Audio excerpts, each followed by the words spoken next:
UP में लोकसभा की 80 सीटों पर होने वाले चुनावों में समाजवादी पार्टी और कांग्रेस के बीच गठबंधन हो चुका है। राज्य की 17 सीटों पर कांग्रेस अपने प्रत्याशी उतारेगी, वहीं बाकी 63 सीटें समाजवादी पार्टी के खाते में हैं। अब इन सीटों को सपा चाहे तो किसी अन्य क्षेत्रीय दल को दे या फिर खुद अपने प्रत्याशी उतारे। बता दें कि समाजवादी पार्टी लोकसभा चुनाव के लिए अब तक 31 उम्मीदवारों की घोषणा कर चुकी है। अखिलेश ने अपनी पत्नी, चाचा और चचेरे भाई की टिकट पक्की कर दी है, लेकिन वे खुद चुनाव लड़ेंगे या नहीं ये तय नहीं है, और अगर लड़ेंगे तो भी किस सीट से, इस पर सस्पेंस बना हुआ है। दूसरी बात ये भी है कि अखिलेश अभी तक जिन 2 सीटों से सांसद रहे उन पर भी प्रत्याशी तय नहीं हुआ है। मतलब ये है कि अब तक तो कन्नौज से और न ही आजमगढ़ से किसी को टिकट मिला है। अखिलेश के आजमगढ़ से चुनाव लड़ने पर चुनौती मिलने के सवाल पर सांसद दिनेश लाल निरहुआ ने कहा कि कोई चुनौती नहीं है। अगर आजमगढ़ से अखिलेश यादव चुनाव नहीं लड़े तो वो पार्टी से मांग करेंगे कि अखिलेश यादव जहां से भी चुनाव लड़ेंगे वो उनके खिलाफ वहीं से चुनाव लड़ेंगे। हमें उनके खिलाफ ही चुनाव लड़ना है। आजमगढ़ से लगते हो कितना चुनौती मानते हैं?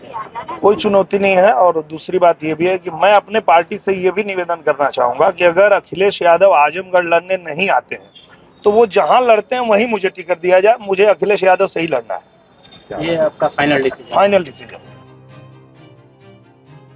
दिनेश लाल यादव ने कहा कि आजमगढ़ जिले में 1 साल में जितना काम हुआ है और प्रधानमंत्री नरेंद्र मोदी के पिछले 10 वर्षों के कार्यकाल में जितना कार्य हुआ है, उसको देखते हुए जो हमारा आजमगढ़ है वो ये तय कर चुका है कि वो अब बीजेपी सरकार के साथ ही रहने वाला है।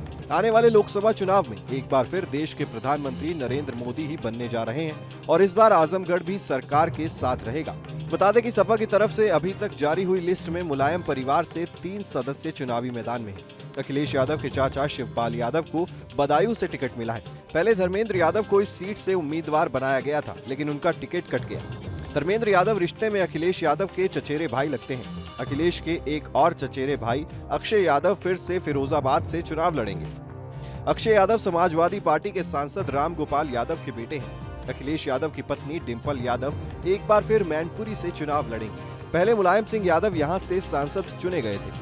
बता दें कि आजमगढ़ से साल 2019 के लोकसभा चुनाव में अखिलेश यादव आजमगढ़ से चुनाव मैदान में उतरे थे और उनके सामने बीजेपी के दिनेश लाल यादव निरहुआ को टिकट दिया गया था, लेकिन निरहुआ चुनाव हार गए। इसके बाद साल 2022 में अखिलेश यादव जब यूपी विधानसभा में पहुंचे तो उन्होंने सांसद पद से इस्तीफा दे दिया।